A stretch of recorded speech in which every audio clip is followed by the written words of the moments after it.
문재인 대통령과 김정은 북한 국무위원장의 2차 정상회담에 대해 여야는 일제히 놀랍다는 반응을 보이면서 회담을 바라보는 시각차는 여전했습니다. 민주당과 평화당, 정의당은 북미 정상회담 개최 가능성에 긍정적인 효과가 있을 것이라고 기대한 반면 자유한국당과 바른미래당은 이번 만남 자체를 평가절하했습니다. 네, 취재기자 연결합니다. 박광열 기자. 네, 정치부입니다. 먼저 여당인 더불어민주당 반응부터 전해주시죠. 네, 민주당 관계자들은 일제히 놀라움과 또 내일 발표에 대한 기대감을 숨기지 않았습니다. 민주당 박범계 수석대변인은 이번 2차 회담이 양 정상 간 상당한 신뢰가 바탕이 돼 이뤄진 것으로 평가했습니다.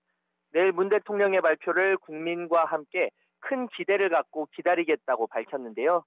물론 내용을 지켜봐야겠지만 북미 정상회담의 개최 여부 및 성공 가능성에도 상당히 긍정적으로 작용할 것으로 기대한다고 덧붙였습니다.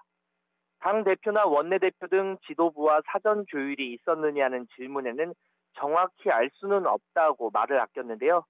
여권 관계자는 다만 이런 경우 보안 유지를 위해 필수 인원을 제외하고는 알리지 않았을 가능성이 크다고 전했습니다. 또 햇볕 정책의 계승자를 자처하고 있는 민주평화당 역시 환영의 뜻을 나타냈습니다.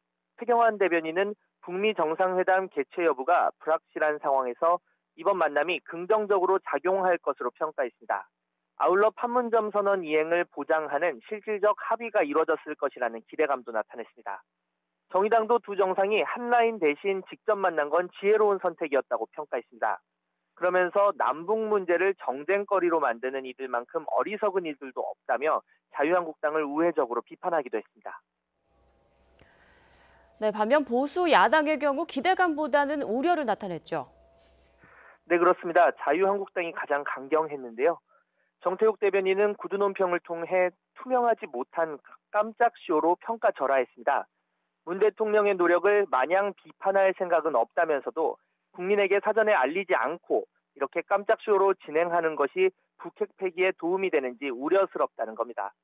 또 트럼프 미 대통령이 북미 정상회담을 취소했던 주요 이유 중 하나로 문 대통령의 중재가 투명하지 않았기 때문이라는 지적이 있었다며 동맹국과 협의 없이 남북회담을 진행하는 것도 우려스럽다고 덧붙였습니다.